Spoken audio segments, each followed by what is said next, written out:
I want to begin by just telling you a story of a leader that's really important.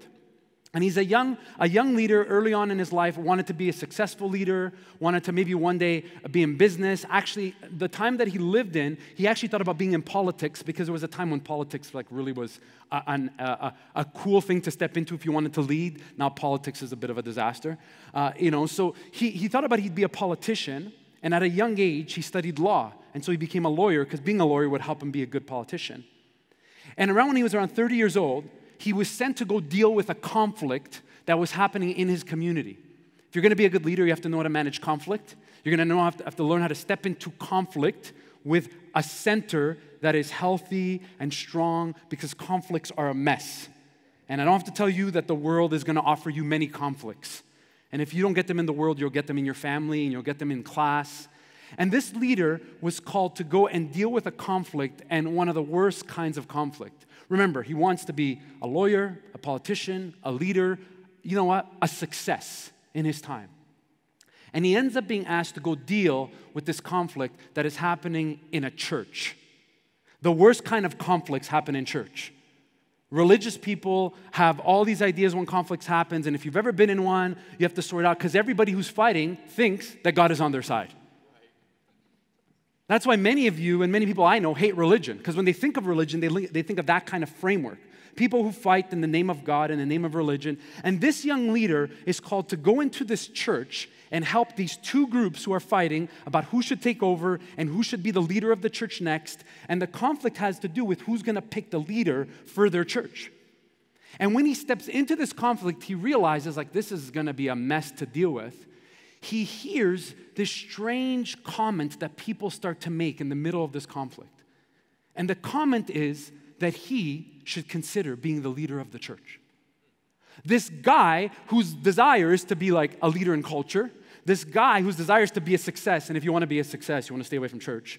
And this guy who's at this conflict, and he starts to hear people say, hey, you should maybe consider what it would mean to come and lead our church. And as these groups are fighting, he does what I think all of us would do. He leaves and he goes to hide at his friend's house. He's like, these people are insane. I don't want to lead a place where people are always fighting and there's conflict. And he goes and he hides at his friend's house and he waits for the thing to kind of settle down. But while he's at his friend's house, we don't know the record of exactly how it all happened, he starts to sense that maybe everything he's learned has been preparing him to actually lead and help people through this conflict. To step up and to, in this moment, become something he never thought he would be. A leader in a context where people are wrestling with faith and authority and conflict and religion and God. And one day this young leader says this famous phrase. Some of you might know, I've heard it. This is what he says. He says, I began to teach what I had myself not yet learned. I had to enter this new world that I never thought I would enter and begin to kind of teach and help people to step into the future as I was kind of learning about the future. Some of you who've listened in any of your history classes might know that this young man's name was Ambrose of Milan. This school is named Ambrose because of the story of a guy who one day stepped into a conflict and became a leader when he never thought he'd be a leader in the life of a church. I think of the quote that you just saw on the screen, and sometimes I look back and I read this quote often because some of what I'm doing in my life is trying to teach and learn at the same time. Can I just tell you right now that one of the things we are all going to have to learn is that as we step into the future and as we think about Jesus being at the center, as we have to learn how to trust God and learn and also make mistakes and take risks, and many of you are doing all that, and if you're not careful, much of that will feel like if you make a mistake, you're a failure. This is one of the greatest anxieties you feel when you're really, really young. That if you don't pick the right courses and pick the right program and change your mind, and then you've wasted money and all the expectations of your parents and culture on you, it makes it hard to step into the world that will require you to learn and change your mind and adjust quickly. Chris wasn't lying. When I think about when we were young, on average, young people changed what they studied between 8 and 10 times. That's pretty overwhelming. I don't know how much it is today, and I don't know if you're feeling like, I'm already thinking I don't want to do what I'm studying right now, and I might change, or you might be so excited about what you're doing. But all of us, no matter where we're at, have to step into a world where we're learning, and maybe God uses us to teach, or we're adapting and adjusting, and I'm learning how to do that in a context where spirituality and leadership and conflict all mix together in this weird pot. I'm doing that in the context of a church, and I realize that in this room, maybe for some of you, church is kind of brand new, or church is something you've given up on. But so when I think about church, I want you to think about just leadership. I want you to think about what it means to be a leader, to become a leader, and to use the skills that you're learning here, not only to get a job and to be successful, but to see that part of success and part of growing and becoming the person that will feel fulfilled with who you're called to be will be also to learn to lead. And that will look different for some of you. It will. But what will look the same is you're going to have to lead and learn as you walk and make mistakes. The same way Ambrose did. This incredible leader in the church who became this incredible leader who had to deal with power and politics. And you know what? He made a lot of mistakes. He didn't always get it right. And you will make a lot of mistakes. And you won't always get it right. I thought of some of these feelings when my family and I left when I was working in Ontario, and we went and started this new church that I planted with some leaders. I thought about all kinds of mistakes I might make and feeling like a failure and what messy that would be. And we ended up 8 years ago launching this church, and I was not ready for all the things that not only I would mess up, but all the things I would learn. Okay, for some of you, over the next few months and years, you're going to learn so many things that you won't even know how to prepare for.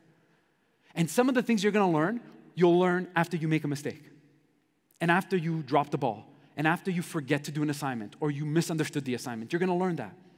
And what's important and why I think it's so important that Jesus is the center is that there's a big difference between making a mistake and being a failure. Big difference. See, part of what the story of Christianity is about is that when we learn that Jesus is the center, we step into even the messy things with a deep sense of hope.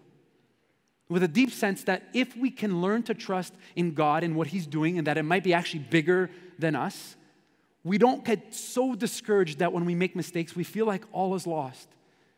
And part of what I had to learn in my life is making a mistake doesn't mean that you're a failure. It doesn't mean that God gives up on you, but it does mean that you're going to have to learn and adjust and grow.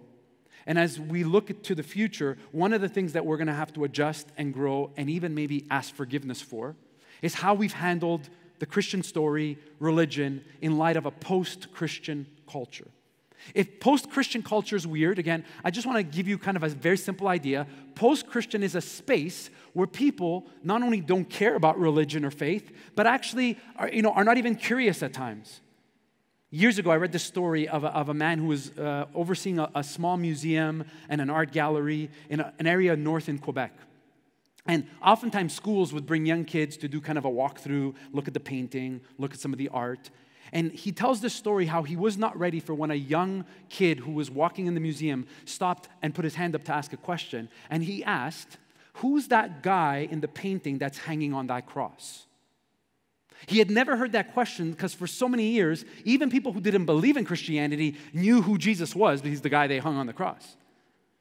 He remembers talking about what it's going to mean in a post-Christian culture to be with people who don't even know who Jesus is, who don't even know the story of the Christian faith. What does it mean to go back and learn it again?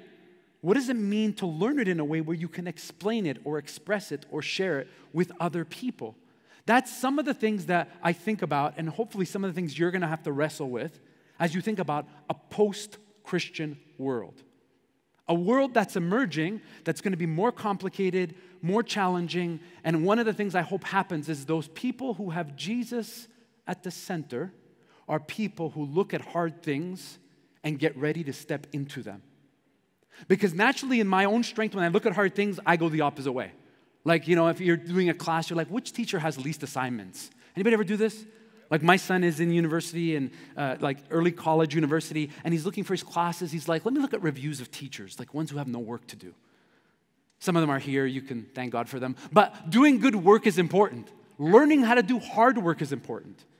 And again, it might sound strange, but there's something about having Jesus at the center that gives you a kind of strength to step into doing hard work, to step into doing hard things, things that other people might not want to do. All leaders of the future will have to learn how to hold their own story as they stare into a post-Christian world. Now, I want to tell you some of the things that I'm learning again in light of this, is that when I went back to Montreal, I was not ready for the way people who rejected Christianity or rejected the story of God or even Jesus were actually really curious about spiritual things. I just want to show you a very simple picture, which I often use, which is a picture of two worlds in tension. These are both pictures taken in Montreal, in Quebec, and they have to do with two different stories. One is a story of old churches that are closing and are becoming gyms, spas, museums, rental properties. And it's a story on the right here, and it's a story that talks about a church that closes every week in Montreal.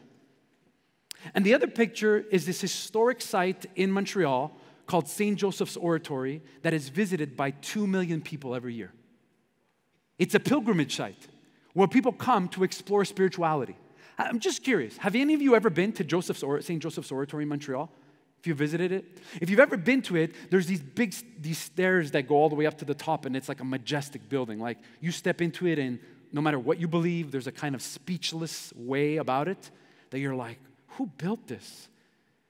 And you'll see people at times going up the steps on their knees as they look for help or support from anyone or anything, trying to pray to whatever God they believe in. This is the tension of the world that is coming. A tension where people want nothing to do with church and yet are longing for help from anyone who would help them as they look at all the problems of the world. And I've been to Joseph's Oratory with a group of people. I've actually filmed in the oratory for one of my classes that I used to lecture in. And I think about what it's going to mean for us to straddle this tension between these two worlds, between these two tense moments where we have to think about the spiritual spaces that we enter in. You know, the good news is that much of the research that's going on in culture about this says that young adults, many of you, young adults, when they ask young adults what they believe about religion, negative. When they think about institutions and church, negative. But when they think about spirituality, this is one quote that I just want to share with you of an amazing sociologist. This is what she says about young adults. That among Canadian young adults, it is a mystery worldview that is one of the most popular. That there's this perspective that many people are still curious about what happens to our lives as we think about what we can't see or what we can't feel or touch. Is there really like a God out there that cares about people? Is there really like someone you can pray to that listens? There's actually a whole wave of people who are post-Christian and yet curious about mysterious kinds of things. Questions about like, what happens to the afterlife? What happens like when people die?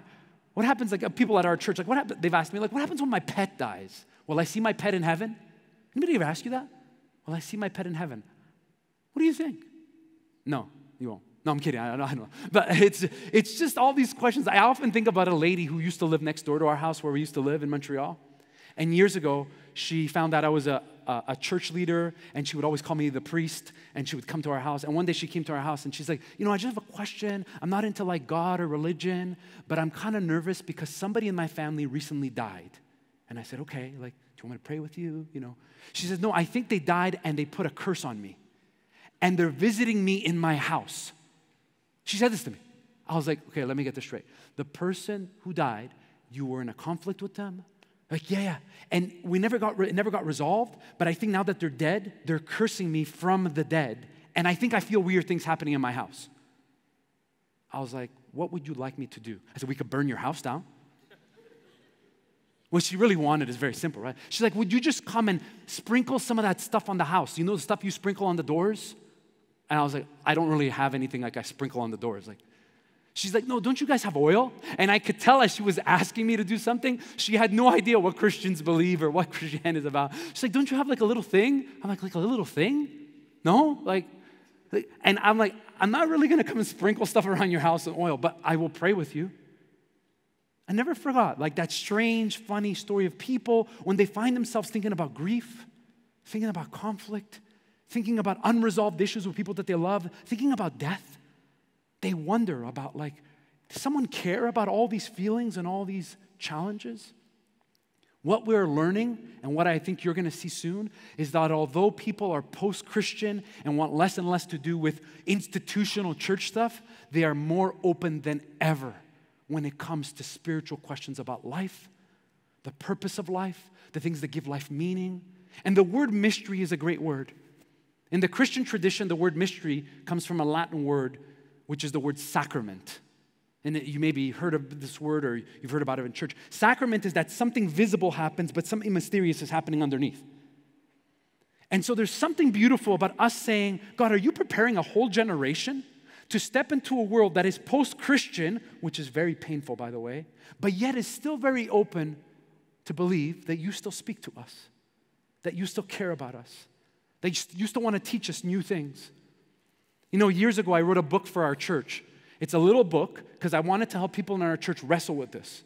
So many people in my church, you know, especially those who had a little bit of church background, are always like, oh, the world's trying to get us. You know, if you've ever seen people, Christians, talk about this, like a secular world, they're coming to get us. They're going to take away our prayer. They're going to take our kids. I mean, it sells, but it's not like really true. I often tell people, like most people in a secular culture, like are just doing their job and they don't care about us at all, okay? But it's a great, like, it's almost like a fear posture. Like everybody out there is trying to get you. And then you realize, wait, you don't even care about us? No, we don't. Do whatever you want. And I remember like trying to think about, how do I write about this? How do I think about this? How do I pray about leaders, future leaders, my kids, many of you?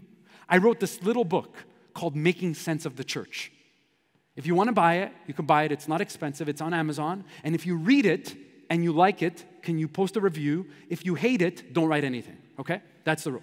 That's the rule. So I posted this. It landed at 12 on Amazon's new books for reading, okay? 12, number 12, which is pretty cool, right? Cool? Yeah, 12? No?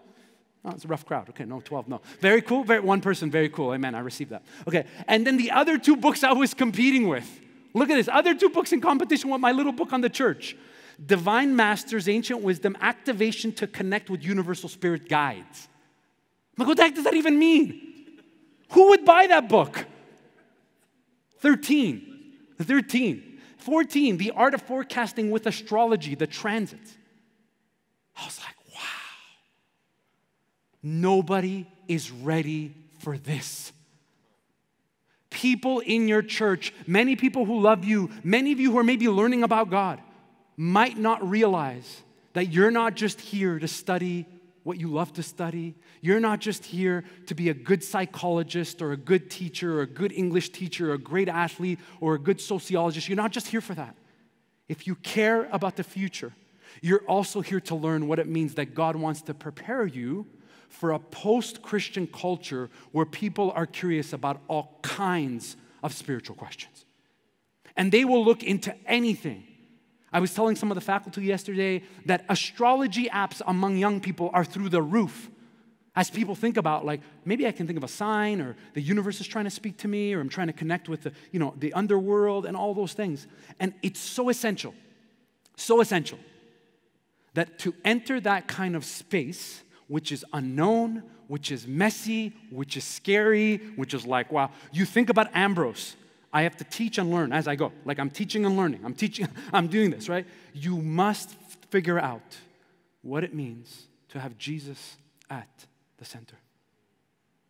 What it means to have this inner strength that comes with often a whisper that in the face of complexity, there's always hope with Jesus.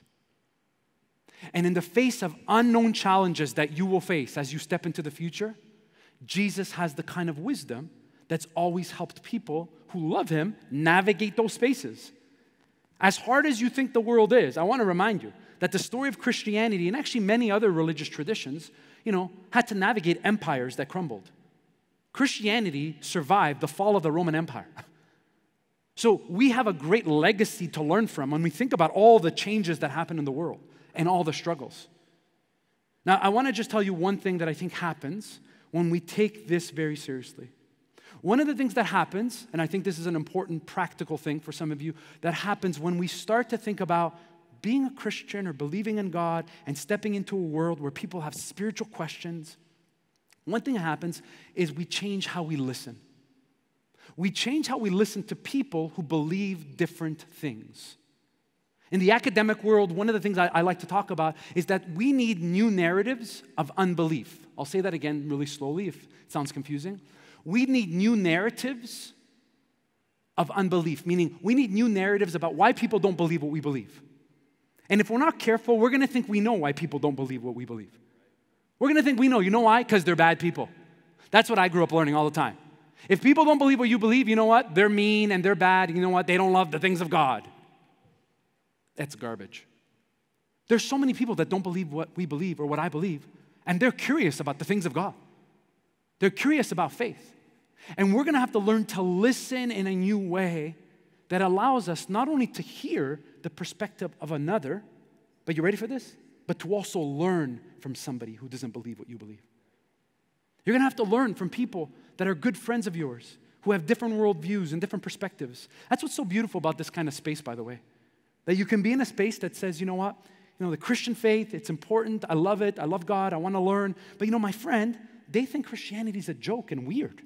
Hey, live in that for a bit. Let that sink in for a little while. You know why? Because it's the future. Everybody's going to have to learn that. I sit with people all the time, people that I love, people I care about, who are like, this is complete nonsense. Times when I'm like, I'm trying to be obedient and learn about God or be committed to a spiritual way, and I have to learn to just listen and understand that maybe some people are confused or unsure, or they have questions or they have doubts, or they have assumptions about the story of God. And I'm like, hey, that's cool. I remember when I had that kind of assumption. I had this weird experience with somebody this summer. I was traveling on a little vacation with our family. We went to Myrtle Beach. And there was this people on the beach, and we were just talking to them, and we mentioned we're from Canada, and they're like, Canada, you know, whatever, you know. Chris knows people from Texas, so if you want weird American stories, Chris right there. If some of you are from the U.S. and you're here, it's so nice that you're here. Okay. But we're in the U.S., and I see one guy, and he's walking, and we're talking a little bit, and I see this huge tattoo on his back, this massive tattoo. And it was like beautiful, and I was like, wow, that's really, really nice. I went over, I asked, I said, hey, how long did the work take? How expensive is that? You know, to pay for a big tattoo. I'm like, did you have to sell one of your kids away? How did you do all that, right? And I noticed as I got closer was this beautiful lion coming out, like this lion that's kind of coming through kind of a hidden kind of jungle, but a space. And so I said, a lion, you know why? Why did you get like a lion as a tattoo? I mean, that's really amazing. Oh, he said, you know what? I'm a Christian. I said, oh, wow. He says, you're a Christian? He says, yeah, the Bible. So at this point, he has no idea who I am. He doesn't know I'm a Christian, I'm a pastor, and maybe I know a bit about the Bible. But he says to me, I'm a Christian, and you know the Bible talks about like Jesus being like a lion. I was like, wow, all that's missing is a big flag that's hugging the lion. No, I'm kidding. But I said, that's cool. I said, I don't want to like ruin anything, but you know the Bible also says that the devil is a lion. He looked at me, he's like, what? The Bible says that the devil is a lion too. I'm like, yeah, so I was thrown off. Is it Jesus or is it the devil? Which lion is it? He's like, wow, okay. I said, you want to get the story going. You want to tell the right story. And I realized this is someone who's heard this story, so excited about his spiritual way that he got a tattoo on his body, but doesn't really understand maybe the dynamics or the differences or the nuances or the layers of what it means to say that Jesus is a lion and that the Bible also calls the devil a roaring lion. What does that mean? What does that mean, how we talk about these kinds of things? That for many of us, we can assume or we put our hands up, we sang about it, but people in a post-Christian culture are like, this is very confusing. Like, why is Jesus a lion? Like, where's this coming from? And a lamb? What? You know how we learn to step into those places that are confusing, even comical? We listen. We listen well. We listen to care. We listen to learn. And for the church, another thing we do is we listen to ask for forgiveness. Because there's so many things that we're learning now that many people who claimed to have Jesus at the center did things that were a violation of the name of Jesus we sing about. Your generation knows this. Many of you know the stories of people who could sing songs and talk about love, and then in seasons of conflict and disagreement, love wasn't something that led the way. Instead, division did, and violence and oppression. Some of you maybe are in studies where you're studying colonialism, and we're thinking about a post-Christian culture that is a post-colonial age. And I don't want to go too far into that, but I want to ask you to think about what it means that you're not just here to be a great student. You're not just here to one day be successful. You're not just here to one day have a great job and make a lot of money. And if you do all that, hey, that's a blessing. God blesses people to do good work, hard work. But you're also here to prepare for what's emerging as a very spiritual challenge to us, which is a post-Christian space with new types of questions and new kinds of doubts that will require all kinds of listening from different perspectives.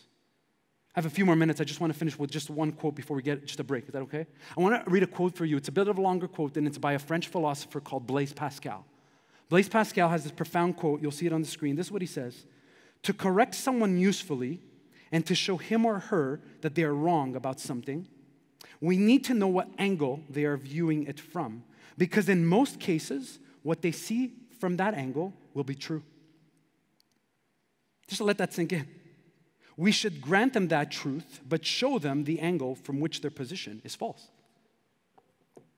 When I read this years ago and I thought about Blaise Pascal, mathematician, brilliant science, and a Christian leader, I thought about what it means to be someone who listens like this.